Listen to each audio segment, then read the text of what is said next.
when Vani asked me to speak on the hospital for tomorrow, I jumped at it because I can't go wrong. Whatever I say, you will not remember 5 years from now. And even if you come to me 5 years later and say, this is not what you said, I'll say, you have come too early. You didn't go to cure fit long enough. Uh, so I think it's a very fascinating question that all of us in the hospital industry are watching. If I try to summarize in one sentence, I'll say that yes, I agree that the hospital will become a smaller part of the overall value chain. It is a disproportionately large part of the value chain today, but it will become more tech rich, and people will spend more when they are in the hospital. And then I'll talk about why I think so. But before I talk about the hospital for tomorrow, I think it's important. I don't know if my presentation is up there. Yeah. It's important to talk about the healthcare of today. And I'll highlight some of the important key factors which are affecting the healthcare of today and which are relevant as you start talking about building a business or investing into healthcare. Right? So I think all of us know primary, secondary, tertiary. That's not new news. But the interesting point that I find is primary care is what an MBBS doctor delivers. Secondary care is what an MD or MS delivers. So if you're a gynae or an ENT or an orthopedic surgeon, then you're doing secondary care. Tertiary care is what you do after you have done your DM or MCH. These are, so this takes 6 years, this takes another 4 years, and you need to train for another 4 years to become a cardiologist, a neurosurgeon, a neurologist, whatever that might be. And then more recently, in the last 4 or 5 years, there's the emergence of what we call quaternary care, which are things like liver transplants. Sometimes joint replacements are also included in that. But this needs another fellowship. So when I was training as a neurosurgeon, I was a neurosurgeon. Now there are vascular neurosurgeons, there are spine neurosurgeons, there are pediatric neurosurgeons. So these are fellowships that doctors do post all of this. Now, this is the system in India. There are around, I guess, around 19 or 20,000 PHCs, primary healthcare centers. All the single doctor clinics, whether you are MBBS or Ayush, are in my mind primary care, right?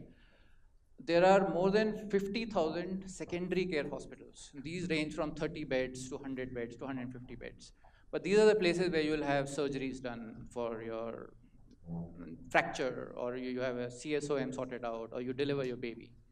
There are, I don't know exactly how much, but a few thousand tertiary care hospitals in India. Yeah. My point here is that this entire system is based on doctors and their skills, right? And that leads to a certain set of problems which were mentioned in the morning session also. To the doctor, you are a symptom or a diagnosis. Because, and I've been one of those doctors who used to do this, when you come to me as a neurosurgeon with a backache, I do your MRI spine, I do your examination, I say, look, this is just a mild L4-5 disc, does not need surgery, end of opinion. And the guy says, what about my pain? And I say, well, that's not my problem. I came to you for pain, but I'm a neurosurgeon, I'm here to check whether you need surgery or not, and if you need surgery, I'll give you the best surgery you can get. But if you don't fulfill my criteria of my specialization, then that's not my problem. Go figure it out, right? Probably you should go to a pain specialist, or probably you can go to somebody. I mean, then suddenly my knowledge becomes very fuzzy, yeah? So a doctor in this system automatically fragments a patient into either a symptom or a diagnosis, yeah? Moreover, this symptom is predicated on flow. Whatever this guy can't do will go here, whatever this guy can't do will go there. Does not work. Does not work for many reasons. First of all, there are not enough doctors. Secondly, the ones who are there are not compensated, or rather, let me put it this way, their compensation structure is not aligned to flow. Flow will work if you are in UK and the insurance company will say, you are not allowed as a GP to take care of certain things, and you are required to refer them, or an insurance company will say. Flow will not work when every transaction gives me 500 rupees. And I will say, you know what, I'm an internal medicine guy, I can treat your congestive heart failure. I was trained in internal medicine. My compensation comes because I treat your congestive heart failure, right? So the doctor compensation is not aligned. Patients do not trust the system because of this. Patients think that you are doing something just to get more money. And even if these three were not there, this was mentioned earlier, there is no information system to track. Your information is sitting with the doctor or with the lab. And finally, of course, the biggest force which can fix this is insurance. Not that they have done a great job of this in countries where they've tried it. Private insurance has its own set of problems, and you study US insurance and you realize what those are. I would highlight countries like Finland, countries like Norway, some of the smaller countries, where actually this works beautifully. But those countries are 4 million, 5 million people. Our one city is 10 million people, right? So there's also a scalability question there. And finally, the most deeper issue of this model is that doctor is God, he will decide what's good for you. No, he will decide what's good for your symptom, not for you. He doesn't even know you fully. And actually, he doesn't care about you fully. Because there's a lot of you before his symptom comes and a lot of you after his surgery is over, right? This is not an Indian problem, this last bit. This is a global problem. And if you read Eric Topol, two of his books, highly recommend any tech entrepreneur must read both the books from Eric Topol. You'll realize how we doctors feel that yes, we are paternalistic and yes, this is not good. But those of us who are talking about it here are outliers. Most of the doctors feel that, look, we have grown up in the system, this is the way it is, and take it or leave it, right? Go get your cardiac surgery done somewhere else if you don't like me. That's the way I used to be as a neurosurgeon. That, look, I'm giving you my best, you don't like it, go somewhere else. And I know that there are not many other people who can do that sort of thing. So, uh, since we are talking health tech, I see a lot of ideas to improve this system.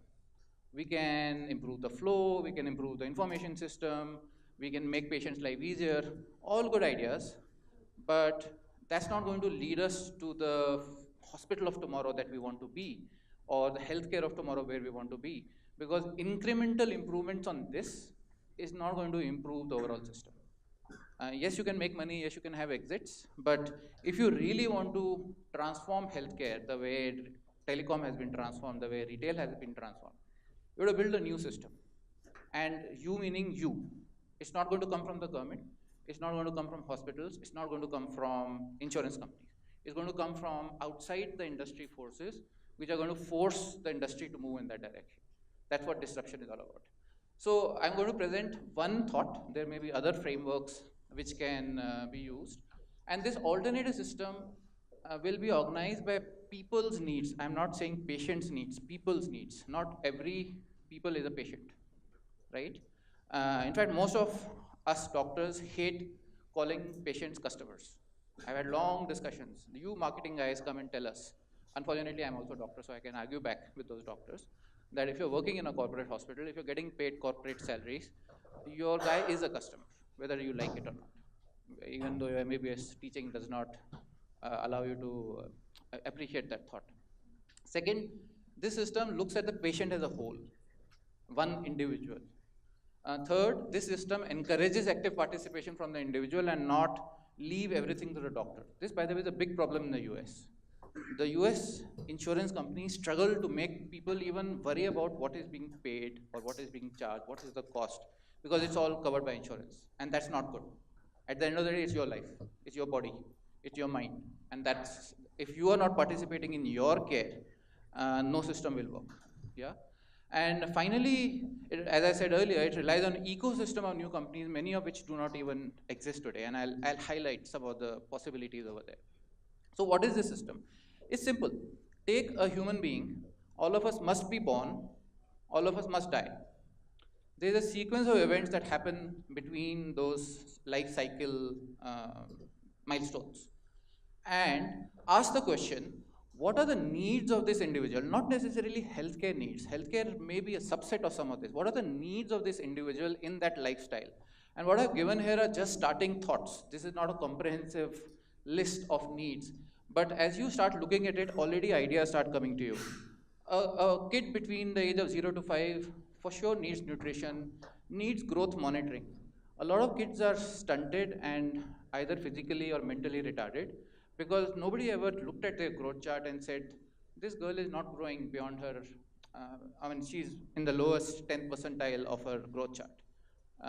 And think of the technological solutions are so simple. And if you can apply it across 25 million kids that are born in India every year, do you know that? 22 to 23 million kids are born in India every year. Yeah. So that's your market, if you're looking at this. They need vaccination, they need education of their mothers. When I was an undergrad student in AIMS, there was a Professor Bhan who used to tell us about oral rehydration. 3 lakh kids in India, even today, die of diarrhea. And all they need to do is give water, sugar, and salt.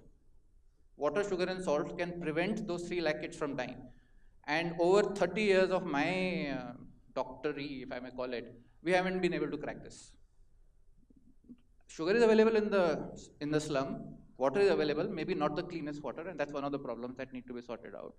But there is space here for innovation, that how do we improve the knowledge and the attitudes and practices of the mother who's taking care of that child with diarrhea. This is not going to be solved by a hospital or a pharma company, although Bill Gates is trying a rotavirus vaccine, that might work. But I don't know if that's the smartest solution, to vaccinate 25 kids with one virus, which can be saved. I mean, that kid can be protected by water, sugar, and salt.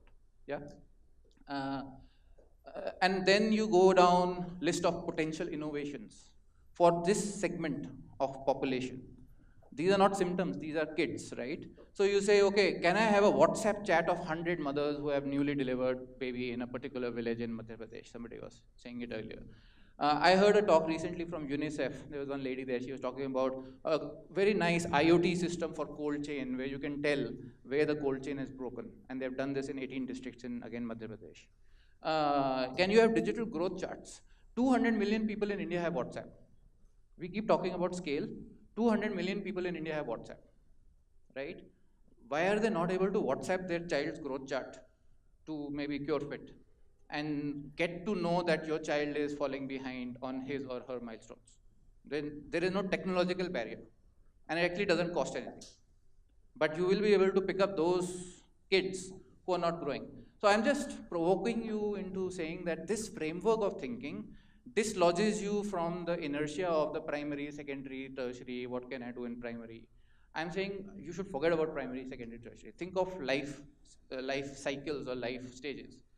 I won't go into details of all of them, but I think you can understand school-related problems, adolescence-related changes. Most of the kids today are learning about sexual education from porn.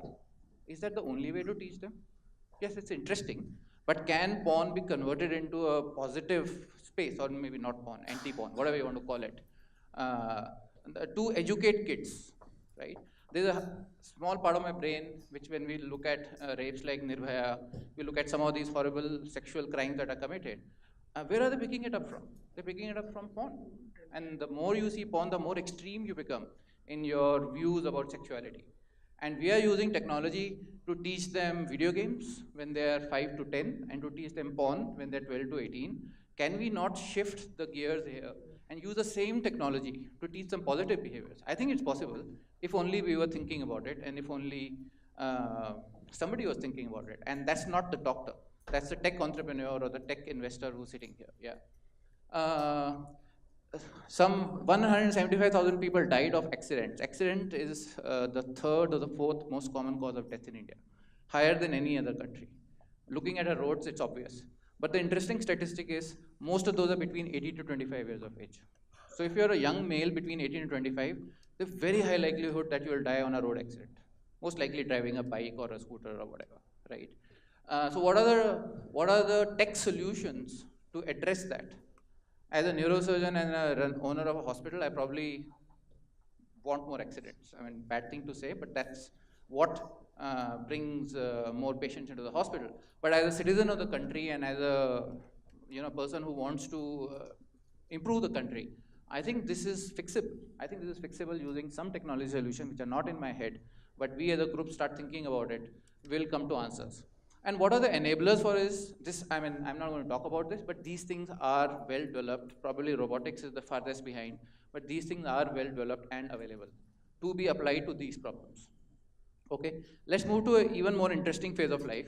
These numbers have got a bit messed up, but that's 25, 45, and 60 years of age. What happens between 25 and 45? Well, lots of things. You have marriage, you have fertility issues. My fertility in IVF colleagues tell me that when 20, 30 years ago, we were learning about infertility. We were taught infertility in MBBS. The rates were around 2 to 3%. Today, it's upwards of 10% of newly wed couples are infertile. Those days, around one third of infertility was because of women, one third was because of men, and one third was both. This is the statistic from my MBBS days. Today, it is at least 50% because of men, 25% because of women, and 25% because of both. So the male infertility has shot through the roof. And when I ask my doctors why, and they say it's stress, it's drinking, it's lack of fitness, and it's just rampant. Why do you think so many IVF centers are proliferating in every city that you go? Because infertility is a big problem. But if you overcome that hurdle, you have pregnancy and all its related issues. You have parenthood and all its related concerns. You are working, you are a young couple, maybe a young parent, and you're trying to deal with all the stresses that go with that. Today's economy, today's industry requires you to travel. How do you deal with that? You have family and you have breakups. We heard this morning. Lots and lots of people are going through breakups, and all of that leads to mental stress. How do you deal with that? You are in this race to build material possessions. My car is bigger than yours, my house is bigger than yours, my vacation was better than yours, which is fine. I mean, that's a choice that we make, but it has consequences on your health. It has consequences on your longevity of life. And it has opportunities for health entrepreneurs to say, hey, we can help you in this, right? Inspired by some of this, we launched a health library. If you go to Manipal website, you can see it's a very simple thing. It's most of it is purchased content from a respected medical content company in the US. But what's interesting in our library is there are more than 700 videos of our doctors answering questions. And my digital team brings out the 10 most commonly asked questions after breast cancer surgery. And then my surgical oncologist answers those questions on video, and those videos are up there. And each video is 3 minutes or 4 minutes, 2 to 3 minutes, 100 milliseconds. I mean, if I get a 2-minute video attention, then I'm happy, right? Here, a typical doctor will say, okay, sorry, I'll come back to this. A typical doctor will say, okay, when you have infertility, come to me. When you're pregnant, come to me. When your child is sick, come to me. But if you have a life cycle approach, you find lots of gaps which the current healthcare system does not address, and you can start talking about it. This is the most troublesome phase of life, if you might, from a health space, because you feel young, but you already start getting older, right? Here, anyway, you accept. And I was just at a comedy show, he says, what happens after 40, right? Till 40, your heart talks to you. After 40, your knees start talking to you, that, are you really sure you want to do this dance, right? So those things start happening after 40. And you have onset of acute ailments. You have onset of chronic NCDs. Acute ailment means you suddenly have an accident, or you have a heart attack without any warning. And I've seen people with 25 years of age, 30 years of age, 35 years of age having heart attacks. It's becoming lower. Stroke. These are bad things that happen to you at this time. You have your midlife crisis going on. Who am I? Where am I going? I have not succeeded the way I thought I will. My friends are richer than me. This guy is going there. A lot of stress. Children are growing or they're not growing. I have a 25-year-old who's still behaving like a 12-year-old. I have caught my friends coming to me and having these conversations. That I sent my daughter to USA. She's been there for 4 years. Now she says, $100,000 down. I'm not sure what I want to do. Best university in the US, I'm not sure what I want to do. That's a stress. And that's also consequences of certain choices that you have made as a parent, right? And then, of course, home loans, car loans, banks are bombarding you with loans. And I'm always puzzled by this biggest myth that banks have sold us, that by shifting from rental to EMI, you become an owner. It's the biggest myth on this planet. You don't. It's just a myth. Because guess what happens when you can't pay that EMI? The bank takes away everything, including all the EMI that you have paid, right? So you're not an owner. You're just shifting, you're pretending you're an owner. It's the biggest marketing scam on this planet, including USA. I've lived in the USA in the biggest boom of real estate. And I've seen those families which can't afford a home, but they will go and buy a home because it's the right thing to do, right? But what does that lead you to? It leads you to stress. Uh, and of course, here we know what's going to happen, but there are other things that happen. You lose your parents. Even at this age, you start losing your parents. They start suffering. All of us have gone through that, right? And how do you deal with that grief and loss? Uh, if you go to Japan, the biggest innovator in robotics is driven by the fact that the average age, the Japanese life expectancy is the longest, and there are no young people to take care of these guys. So why are robots being invented? Companion robots, talking robots, caring robots in Japan? Because they have figured out they have nowhere else to go, and they don't want immigration. Unlike many other countries which have opened up immigration, Japanese don't want immigration to come in. So I think the first part of my story is if you want to innovate, get out of that primary, secondary, tertiary mindset. That's so 1950s. And even US, UK are trying to get out of it. It's harder for them to get out of it. In fact, one small anecdote, when in 2008-9 I was in McKinsey trying to sell the idea of M-Health, pretty similar to what Call Health is doing now. We were talking about it in 2008-9. My German and my American friends used to say, "You are wasting your time. It's not going to happen in Germany. Go back to India." That's where both the demand is as well as the regulatory landscape is, which will allow you to do those things. And great to see that those things are now happening. Yeah. I'll just take one deep dive on one more thought that I want to share with you. Let's take one part of this, the acute ailment. Okay? What happens when I have a symptom? What happens, right? Let's take a symptom. Since I'm a neurosurgeon, let's take headache, right? There are 5 or 6 stages that each one of us goes through when you have a symptom. First, the symptom starts, you take a crocine. You think it's nothing. 2 days later, it is coming back again and again, or it's not going away. You're worried. You start searching the internet. Say, what's going on? Do I have migraine? Do I have a brain tumor? My mother had this, or my cousin told me this can be serious.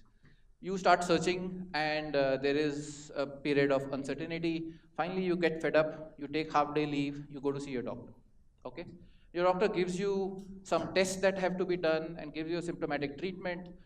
You're still not clear. You're not sure, and you're in a period of uncertainty. You're still searching. Is this the right guy to see? Is this the right diagnosis? Is he trying to milk my wallet by giving me unnecessary tests? Is this the right lab to go to? Should I be comparing between ThyroCare and Dr. Lal's lab or Manipal lab, and where should I be going? So there's a lot of uncertainty over here, doubts about your diagnosis as well as your treatment. Anyway, your treatment gets confirmed, your diagnosis gets confirmed, you are given a medication, you either start getting better or you don't. If you don't get better, you get admitted. And there are, of course, things like an appendicitis or things like a gallstone where you will need a surgery anyway. But assume for a minute that you get sorted out, but even after you're given a diagnosis and a treatment, you're still doubtful. You're wondering, should I really be taking this? Should I be taking homeopathy instead? My Mosi told me that Ayurveda works very well. Where is all that information coming from? Who's going to answer those questions, right? And of course, then if you are more serious, you'll get admitted. Hopefully, you'll get sorted out. I don't want to draw the line here, what happens. So, that's rare. And then you come back to normal. What happens is, if you are in a chronic disease situation, you don't even come back to normal. You come here. You get taught that, okay, now you have just had a bypass surgery, you cannot be a normal man anymore. Or now you have renal failure, you have just gone through a transplant, there are certain precautions that you'll have to take. So you never get rid of your symptom. Yeah. So I think this chart can throw out 5 startups because there are large parts of this value chain which are not being addressed by doctors. The doctor is only coming here for 5 minutes, and then the inpatient is coming here, hospital is coming here, and the rest of it is a black hole for the doctor. He doesn't know, he doesn't care, and he has no means of sorting it around. That's kind of what you're trying to address. What you said this morning was very powerful, yeah? But what life cycle are you going to address? So combine this with my first framework, and you already have 10 ideas that you can work on. And not only work on, actually add value to people in solving some of the problems that hospitals are not solving, right? So given all of this, our belief is that the hospital of the future will inhabit a very dense ecosystem which will do some of these things that I talked about, and I'll show you some of them. So wellness has a huge role to play in the hospital. Uh, my bariatric surgeon does not tell a patient you need surgery. He says, go get a weight loss program done. And in fact, we are looking for partners to whom we can hand over those 100 patients, of which two may fail and finally need surgery, right? So not 100 people should be operated for bariatric if they have a BMI more than 30. They should first be in a rigorous program. If they can't make it, if they're diabetic, they're really, really sick, then you should do bariatric. So we as a hospital believe that you push them back into the wellness space, and then, like a neurosurgeon, I used to say, and my boss used to say, make the disc surgery patient earn it. They have to work for it. If they do not succeed in taking care of their pain, then you do a surgery. If you do the surgery on the first complaint, most likely they will not improve. Yeah. This is fine. Pharma and medtech we work with now, we will continue to work with. But there are some new things. Enhancement products. What are these? Right? Uh, I'll jump to the last slide. I'll come back to this. So there are a whole range, there's a whole industry which is trying to make our knees better, make our eyes get zoom lens, make our pancreas better, make our lungs more powerful. Right now, most of this is stuck at FDA level. FDA will not approve it.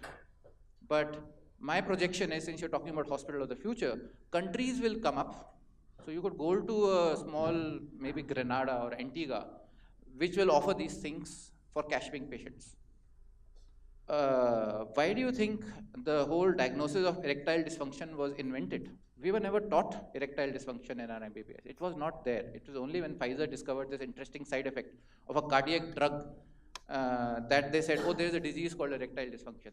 In my mind, that's enhancement, right? Breast implants is enhancement. Now, some of these things have passed the FDA hurdle and they have come into mainstream medicine. Many of them won't ever do it. So, in fact, a lot of cosmetology and dermatology and Kaya clinics, those are sort of hybrid between modern medicine and, say, a VLCC sort of a place, which is not medicine, but which is sort of an offshoot of medicine, right? So there is a lot going on in enhancement stuff, which hospitals will eventually start working on, whether on shore or offshore. I have replaced the IT partner with analytics and insight. IT is a commodity. It doesn't matter whether you have this system or that system. As a CEO, what matters to me is what insights are you generating for me, and how are my managers, how are my CXOs using those insights to make interesting decisions. Manipal has invested in lots of technology over the last decade.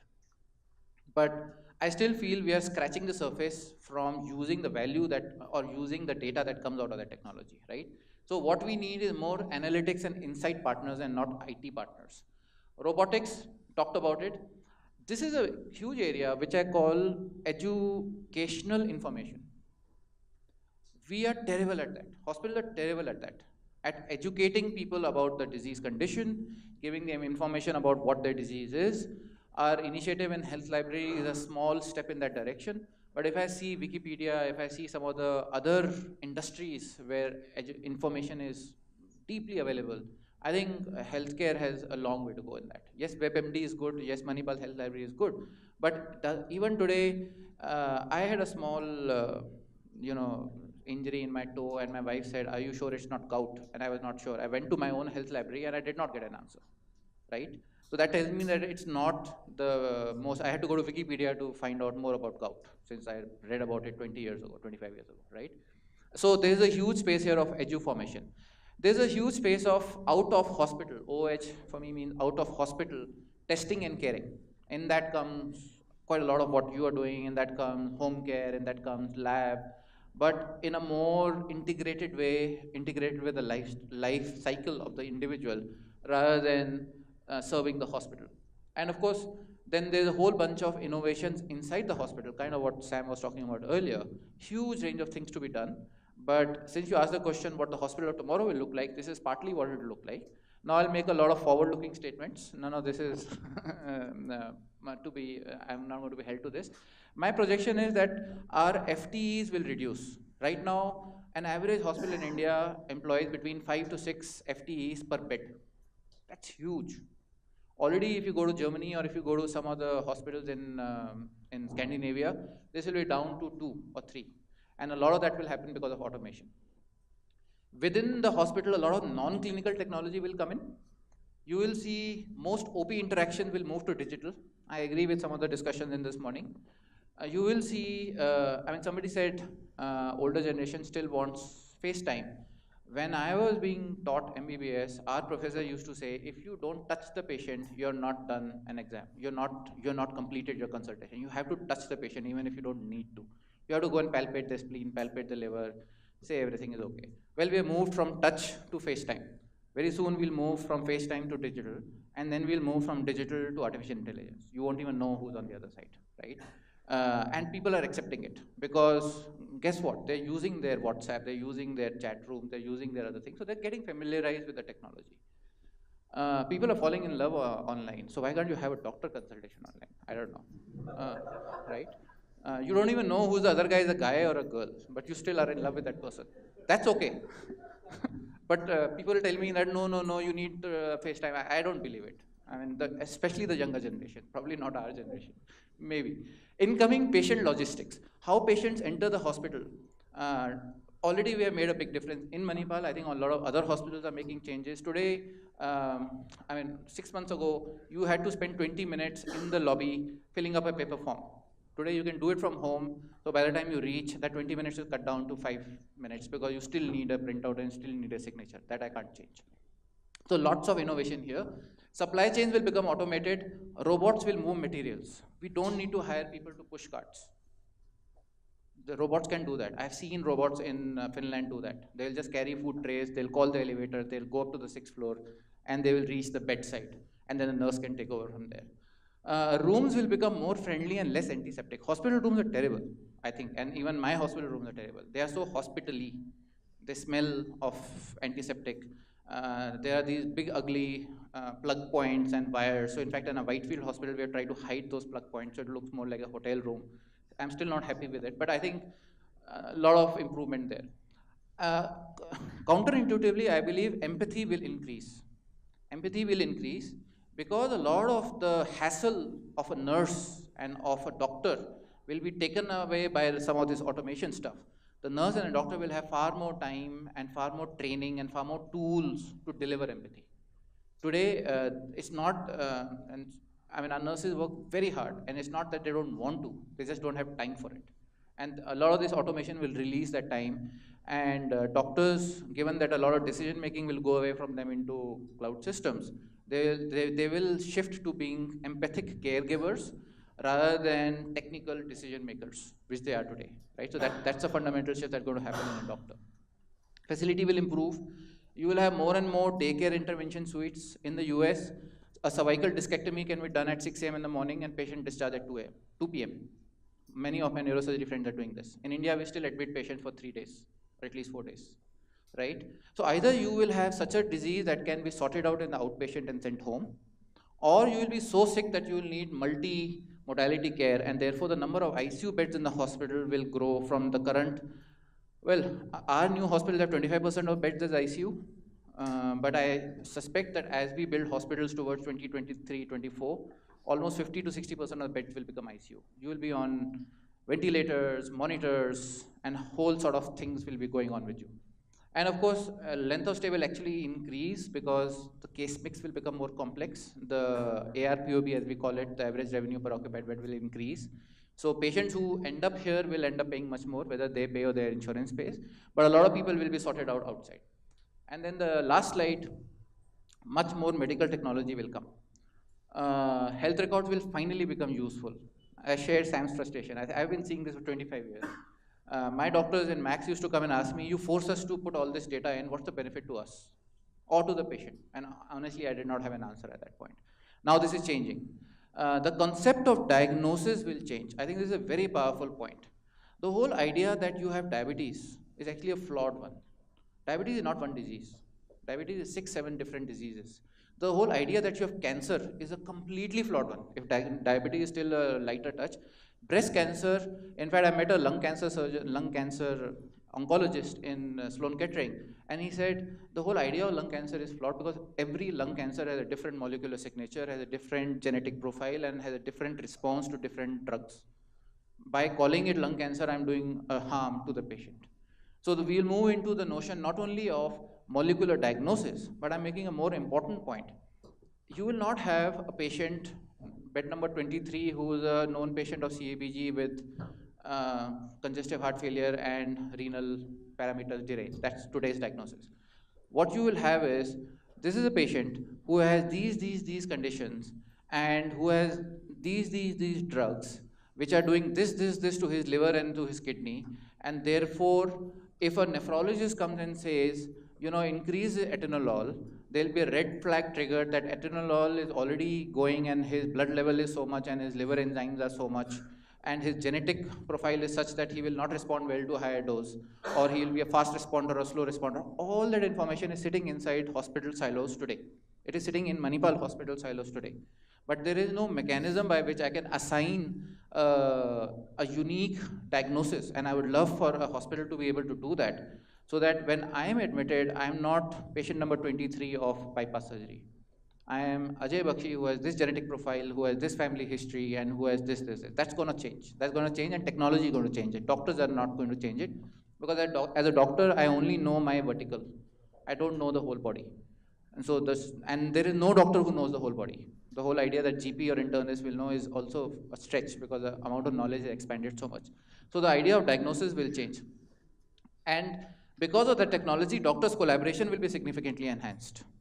Even today, we are trying to do a virtual round in our ICU. When 5 doctors are looking at a patient, why can't all 5 of them descend virtually through Skype onto the patient's table, look at the charts, and have a conversation with the family together? I've been trying to do this for 5 years and not managed to do it. In Max, I was trying it. Even here, I'm trying it. But not because I think part of it is technology, part of it is also doctors. They're so busy and they don't have time, and it just doesn't happen. So if you thought being a CEO, you can make things happen easily, no, it's not so easy. There are lots and lots of forces that you have to overcome. And then ICU monitoring will become more intense. New areas will become more mainstream. And this is now, I'm pushing the envelope a little bit.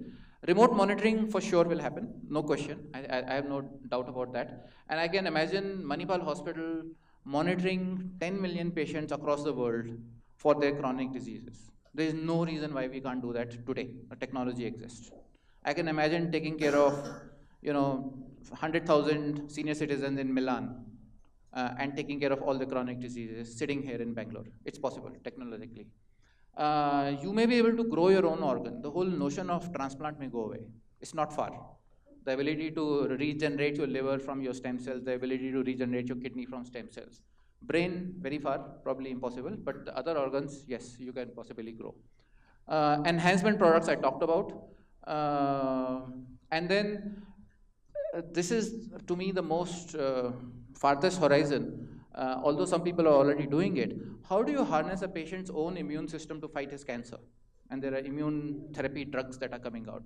Even beyond cancer, cancer is still a foreign disease. It's a foreign cell. It's a cell that has become foreign within your body. How do you harness a patient's immune system and mental energies to help him overcome his diabetes or his difficult or her difficult pregnancy or whatever that might be? So there's lots and lots of stuff coming in, and no matter which of this comes, hospital will play a role in this, because you're not going to go into a shop to buy your organ. You're going to into a hospital, right? So at least for the next 15, 20 years. So yeah, the future is bright. There's a lot of innovation waiting to happen. And just last question, how many doctors in this room? I know one. Oh, wow, quite a few. So I've spoken a lot, so please be kind when you ask me questions. Okay, thank you, thank you. Do we have time for questions? Okay. But I think our country has still a very long way to go. So what are your thoughts on what systemic changes in terms of infrastructure or manpower or training of medical doctors need to be done in order to reach there? So a good question. I think there are 3 or 4 positives that I did not get a chance to talk about, which are not there in those countries that you mentioned. First of all, our patients are paying cash out of pocket.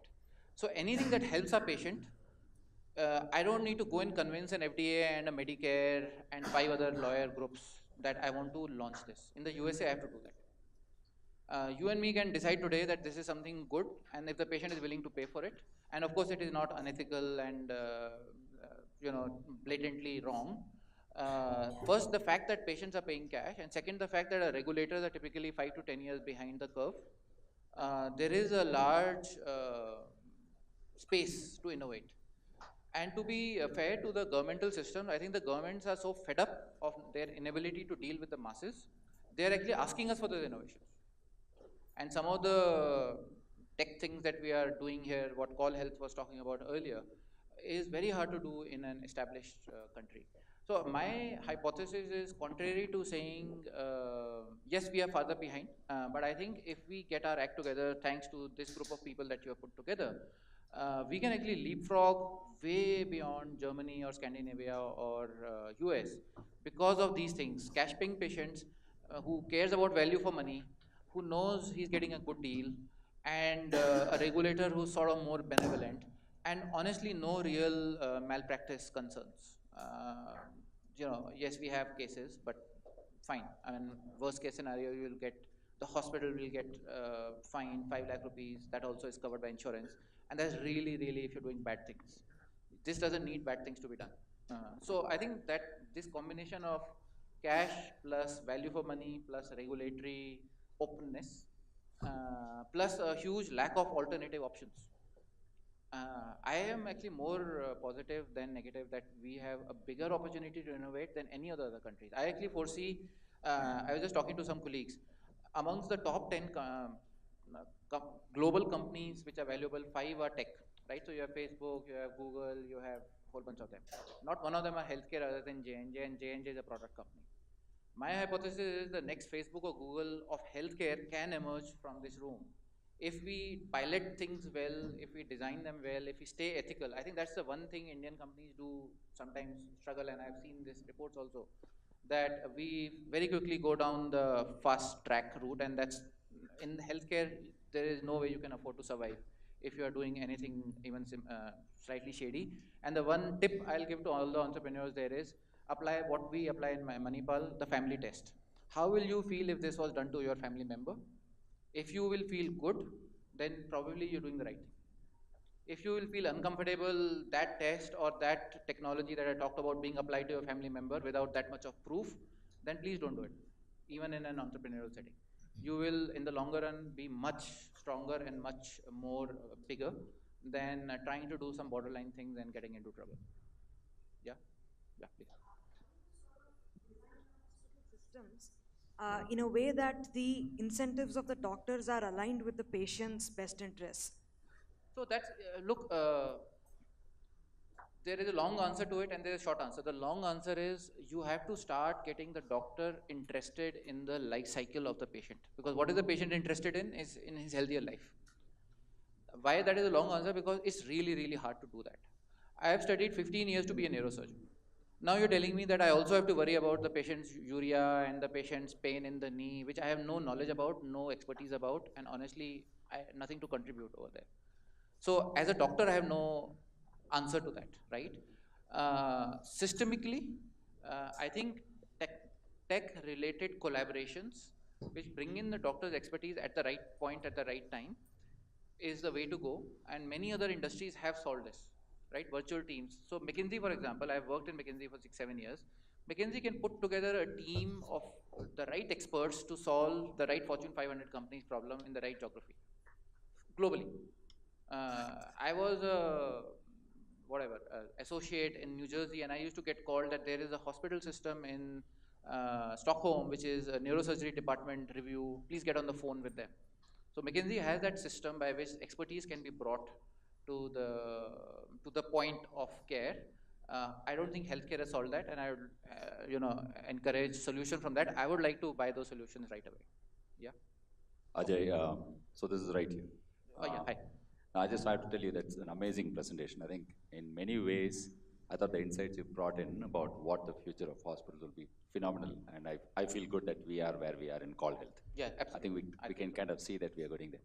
Do you see hospitals preparing themselves for this today from where you are? I mean, either backward integration or forward integration of many of the things that you're saying. Do you see hospitals getting ready for it, or do you think they see it very differently? Well, some yes, some no. Manipal is.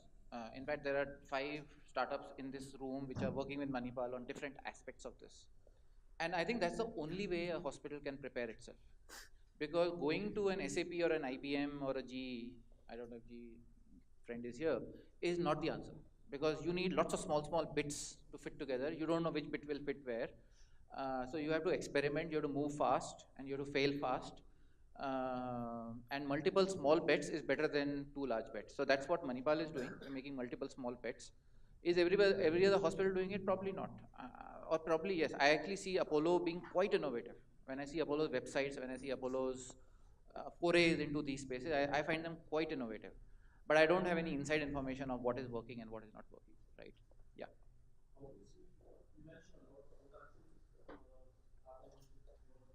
Someone who has suffered um, because of that. How do you see the emergency rooms or emergency system in India evolve So, 5 years, 10 years from now? fantastic question. So, I don't see the roads improving. That's not going to happen. I don't see the traffic sense improving. I do see some things happening, meaning, say you're a passerby and see a road accident, and you are a well meaning citizen, you want to do something. Today, you don't know anything. You're not a doctor, right? Or you are? Okay. But suppose you're not a doctor, you don't know what to do. We just launched a product called Manipal Health Express. If you have our app, you just press one button, you will be video conference to our Manipal Whitefield emergency room within 10-15 seconds. Sometimes it takes 30 seconds. And you can show the patient to the paramedic, and the paramedic can call the doctor that, sir, there is a bleeding going on from a femoral artery, what do I do? So this technology works. We haven't formally launched this because there's still some tech glitches, and I'm hoping before Diwali I should be able to launch this. But there can be 100 such services available. I think 108 is a great service, but that's still 2 decades old, right? My projection is also drone ambulances will come very soon. Right now, drones are anchored to their master, but once you have autonomous drones, which can do what an autonomous car can do, but easier, I can send a drone to at least take a video, and with a video, my doctor can do a lot. With a video of what's going on the road, my doctor can do a lot. It can tell a passerby, don't twist the neck, elevate the legs, or there is bleeding in the mouth, turn to the right side. Those small things can save lives. And many times when people come to the hospital 2 hours late and already, very low glaucoma score, is because they have choked, somebody moved their neck and dislocated their cervical spine, there was a bleeding going on, nobody thought of putting a tourniquet, somebody was having a seizure, and instead of turning her to the side, they put some stuff in her mouth, which is, bad practice that has been taught to us. So there are lots that can be done. So my answer to your question is somehow enable video telecasting of that emergency episode to an hospital which is willing to take care of it for free. Manipal will take Manipal Health Express for free because I don't think there's a way I can charge in that emergency moment, and I don't need to. And it doesn't cost me anything other than a technology because I have 5 nurses, 4 doctors on call 24/7 in my emergency. They're there. And the day that they are overburdened by these sort of incoming calls is a good day for me because I can hive off a side business on that. So I think if there is one problem to be solved in emergency is how can you transmit the live video stream to the right expert and have a two-way communication. The passersby will take care. Then let the 108 come and let the ambulances come. Yes.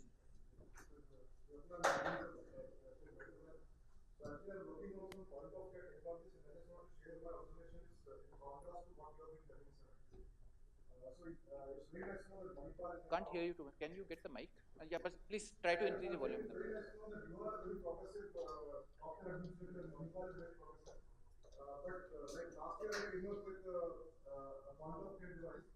And I found that even the patient for whom I intended, it's my granduncle, his cardiologist refused to accept that because there are two reasons, sir. One is medical legal reasons. Nobody wants to give a diagnosis on the basis of a remote consultation. And the second thing is that a doctor has some tie-up with a diagnostic the ecosystem as such. Got your point. That is one.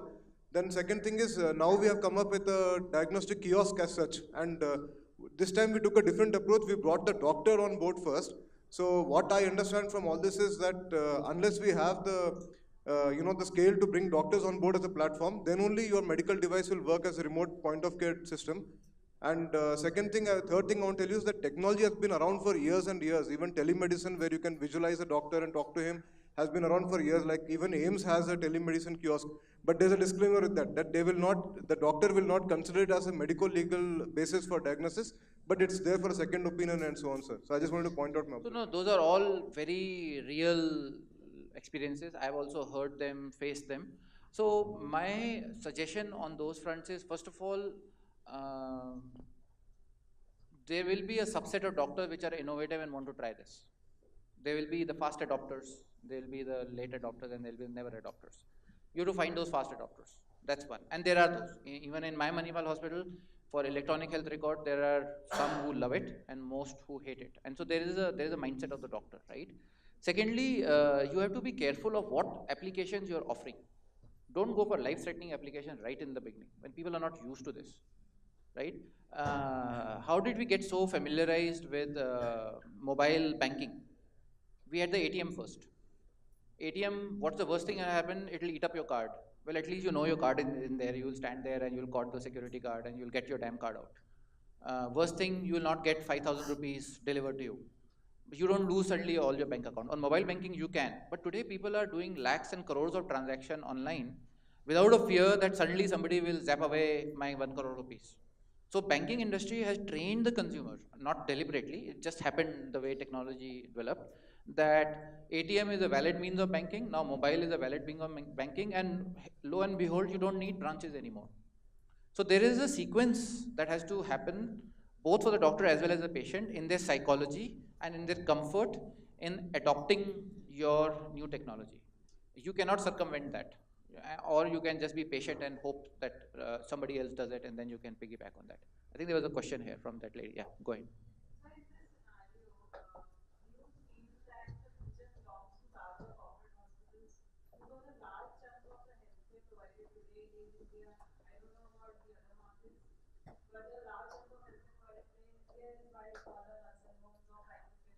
Yeah, yeah. So, yeah, partly yes, partly no. The whole idea of GST is to bring the unorganized sector into the organized sector. It doesn't apply to healthcare yet, but that's pretty much what Modi is trying to do with the traders.